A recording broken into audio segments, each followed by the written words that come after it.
হচ্ছে যে কিছু যৌক্তিক সংস্কার করে যদি নির্বাচনটা না দেওয়া হয়, তাহলে বিএনপি যখন ক্ষমতায় আসবে বা অন্য কেউ যখন ক্ষমতায় আসবে, তারাও আসলে একই সরকারের সমান ফেসিস্ট হতে পারে, গত সরকারের সমান। তো সেইটা চিন্তা করে তাদেরকে সংস্কারের কথা বলা হচ্ছে। আমি এটার সঙ্গে একেবারেই একমত নই। আমি ঘোরতর আপত্তি জানাচ্ছি, তীব্র প্রতিবাদ জানাচ্ছি। বিএনপির সঙ্গে ফ্যাসিস্ট আওয়ামী লীগের তুলনা করার কোনো কারণই থাকতে পারে না। কারণ বিএনপি ইজ এ পার্টি, যে দলটা বহুদলীয় গণতন্ত্র নিয়ে এসেছে। আওয়ামী লীগ একদলীয় শাসন ব্যবস্থা 22 সালে ছিল, আমরা বহুদলীয় গণতন্ত্র নিয়ে এসেছি। আমরা সংসদীয় গণতন্ত্র নিয়ে এসেছি, ম্যাডাম জিয়া নিয়ে এসেছেন। আমরা তত্ত্বাবধায়ক সরকার বিধান পাশ করেছি পার্লামেন্টে, এবং আমাদের কাছে ফ্যাসিস্ট আবার এখন পর্যন্ত তো প্রশ্নই উঠতে পারে না। আমাদের যে পার্টির স্ট্রাকচার, আমরা যে কাজ করেছি, সেগুলো সমস্ত গণতন্ত্রের পক্ষে গেছে। এবং 14 বছর লড়াই করেছি তো ফ্যাসিস্ট হওয়ার জন্য নয়, গণতন্ত্রকে প্রতিষ্ঠা করবার জন্য। সুতরাং এই কথাগুলো যখন বলা হয়, তখন এই কথাগুলো আমার কাছে মনে হয় যেটা আপনার শুধুমাত্র হয় কথার কথা বলার জন্য বলা হয়, অথবা বিএনপিকে আপনার ছোট করে খাটো করে দেখানোর চেষ্টা করা হয়। কিন্তু এইখানে তো পাশাপাশি আরো দুইটা সত্য আছে। একটা সত্য হচ্ছে যে বিএনপিও তো আসলে ক্ষমতায় ভারসাম্যের কথা বলছে, এবং সেই ক্ষমতায় ভারসাম্যের কথা বলতে গিয়ে এই প্রধানমন্ত্রী, উপপ্রধানমন্ত্রী, রাষ্ট্রপতি, উপরাষ্ট্রপতি জাতীয় সংস্কারের কথা বলছে। এই বিষয়টি যেমন আছে, এবং বিএনপিও রাষ্ট্র ক্ষমতায় ছিল, তখনও বিএনপিতে আসলে ক্ষমতার ভারসাম্য আছে কিনা সেটা নিয়ে প্রশ্ন উঠেছে। আবার আপনি যদি আমাকে অনুমতি দেন, আমি বলবো যে বিএনপির একজন খুব গুরুত্বপূর্ণ শীর্ষস্থানীয় নেতা জনাব মওদুদ আহমেদ, আমি তাকে কোট করছি, তিনি লিখেছিলেন, আমরা ক্ষমতায় গেলে বিএনপি সাফল্য হবে আরও কম, কারণ দলটি শাসন কৌশলে কোনো উন্নতি হয়নি, দলটিতে নেই কোনো আত্মোপলব্ধি এবং আত্মসংশোধন শব্দ দুটির অস্তিত্ব। অর্থাৎ এরকম কথা কিন্তু আছে। মওদুদ আহমেদের কথাই যে আপনার চূড়ান্ত কথা তা তো নয়। জি, মওদুদ আহমেদ তার দৃষ্টিকোণ থেকে তিনি ওই কথাগুলো বলেছেন।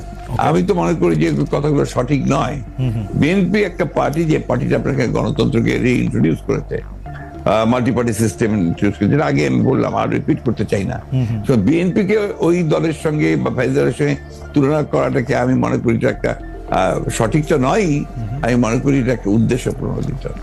শাহীন ভাই, গত কয়েকদিন ধরে যেটা হয়েছে যে আমাদের প্রধান সংবাদে পরিণত হয়েছে ধর্ষণ এবং এই সংক্রান্ত সহিংসতা। আপনি বক্তৃতায় বলেন, আপনার চেয়ে বড় মাস্তান আর নাই, অন্য দলকে সামলাতে পুলিশ বা অন্য বাহিনীর দরকার নাই আপনার।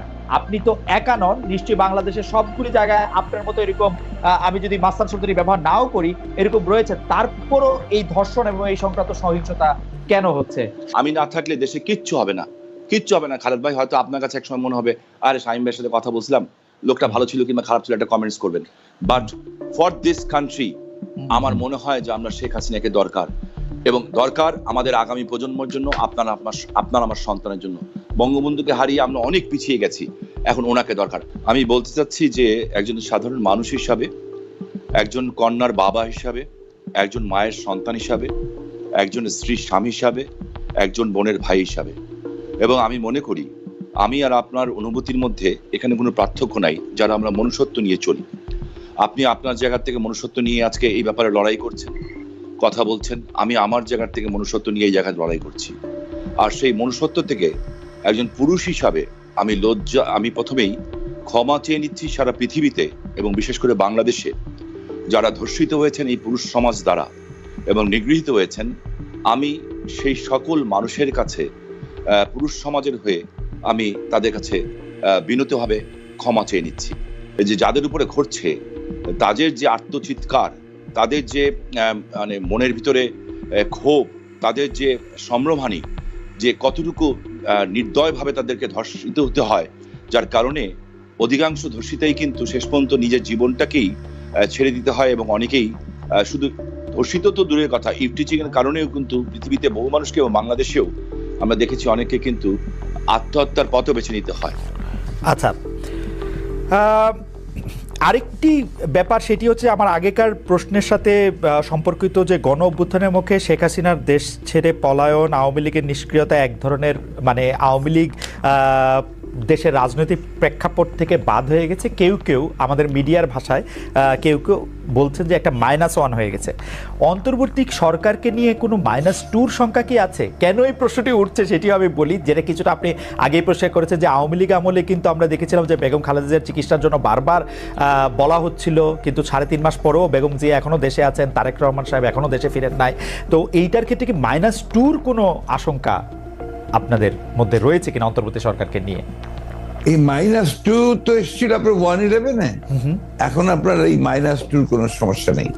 কারণ হচ্ছে যে আমরা আগেই বলেছি, আমি গতকাল একটা ইন্টারভিউতে বলেছি যে বিএনপিকে এখন আর কেউ মাইনাস করতে পারবে না। এক, 2 নম্বর হচ্ছে আওয়ামী লীগ যদি নিজেরা মাইনাস হয়ে গিয়ে থাকে তো সেটা তো আওয়ামী লীগ হয়েছে, কারণ সে দেশেই নাই, তার নেত্রী পালিয়ে গেছে। সুতরাং আপনার এই জায়গাতে তো তারা নিজেরাই চলে গেছে। এখানে একটা জিনিস আমাদের সবসময় মনে রাখতে হবে যে রাজনৈতিক দলটি পলিটিক্যালি ব্যাংক্রাফট হয়ে যায়। আওয়ামী লীগ এখন আসলে পলিটিক্যালি ব্যাংক্রাফট একটা রাজনৈতিক দল। আমি আগে থেকে বলতাম কথাটা আর কি। তারপর রাজনীতি নেই, সে ক্ষমতাকে এমন ভাবে ব্যবহার করেছে তাদের ব্যক্তিগত স্বার্থে, দলীয় স্বার্থে না, প্রত্যেকের ব্যক্তিগত স্বার্থে। They have minted money like anything. দেশকে তারা একেবারে ফোকলা করে দিয়েছে এবং সেই দেশকে ফোকলা করে দিয়ে পালিয়ে গেছে, এবং এটা জনরোষে পালিয়েছে। নর্থদের যে কোনো মিলিটারি কু বা কিছু হয়েছে, পিপলস রেট, জনরোষ, সেই রোষে তাকে পালিয়ে জীবন বাঁচাতে পালিয়ে যেতে বাধ্য হয়েছে। এই বিষয়গুলো আমাদের মাথায় রাখতে হবে। আমরা কোনো মতেই যেন চেষ্টা না করি এটাকে কোনো মতে খাটো করা। The fascist Awami League regime এতে বাধ্য হয়েছে দেশ থেকে পালিয়ে যেতে জনরোষে। ওকে, গত 15 বছরে আওয়ামী লীগের শাসনকে যে ফেসিবাদী বলা হচ্ছে এবং তার যে পালিয়ে যাওয়াটা, যেটি আসলে আপনি এখন বর্ণনাও করলেন, দুর্নীতি, তারপরে নানা ধরনের নানা কারণে, কিন্তু তার পেছনে আপনাদের আমলে যে 20 বছর আগে 21 আগস্টে গ্রেনেড হামলা, বিচারকদের বয়স বাড়িয়ে তত্ত্বাবধায়ক সরকারকে প্রশ্নবিদ্ধ করার মাধ্যমে শেখ হাসিনাকে কর্তৃত্ববাদী শাসনের দিকে নিয়ে যাওয়া, এ নিয়েও আসলে নানা ধরনের আলোচনা আছে। এই দুটি ঘটনা যদি হাইন্ডসাইট আপনি একটু দেখেন, যে মানে যেগুলি হচ্ছে ক্রাইমের ঘটনা, অর্থাৎ হচ্ছে 21 আগস্টের গ্রেনেড হামলা, 10 ট্রাক অস্ত্র, আবার অন্যদিকে তত্ত্বাবধায়ক সরকার ব্যবস্থাটাকে একটা এরকম জায়গায় নিয়ে যাওয়া, এই দুটিকে আপনি আপনার মূল্যায়ন আমরা একটু শুনতে চাই। যে দুটি আপনার 21 আগস্টের যে ঘটনা, এই ঘটনার সঙ্গে বিএনপিকে জড়িত করা এবং বিশেষ করে তারেক রহমান সাহেবকে জড়িত করা, এটা পুরোপুরি ভাবেই রাজনৈতিক উদ্দেশ্য প্রণোদিত। এটা কোনো মতেই বিএনপি এর সঙ্গে জড়িত তো নয়ই, বরঞ্চ আমি মনে করি যারা বিএনপিকে শত্রু হিসেবে চেনে তারা জড়িত, এবং এখানে বেনিফিশিয়ারি কারা হয়েছে সেই বিষয়টা আমাদেরকে অবশ্যই লক্ষ্য রাখতে হবে। 21 আগস্টের মামলায় who was the beneficiary? Beneficiary was Awami League. কারণ বিএনপি ক্ষমতায় থেকে সে এমন কোনো ঘটনা ঘটাবে কেন যে ঘটনাটা তার বিপক্ষে যাবে? এটা গেল 1 নম্বর। আর আপনি যে প্রসিডিংস গুলো দেখেন সমস্ত, আপনি তো একসময় বিচার বিভাগের মানুষ ছিলেন, দেখবেন যে তারেক সাহেবকে এখানে জড়িত করা হয়েছে 4টা আপনার আইও চেঞ্জ করার পরে। সর্বশেষ যে আইও নিয়ে আসা হয়েছে সে হচ্ছে আওয়ামী লীগ দলীয় ভুক্ত কাহার এখন, যে আপনার নিজে থেকেই তাদের নির্দেশে সে এই চার্জশিটটা করেছে, যেটা কোনো সম্পর্ক নেই।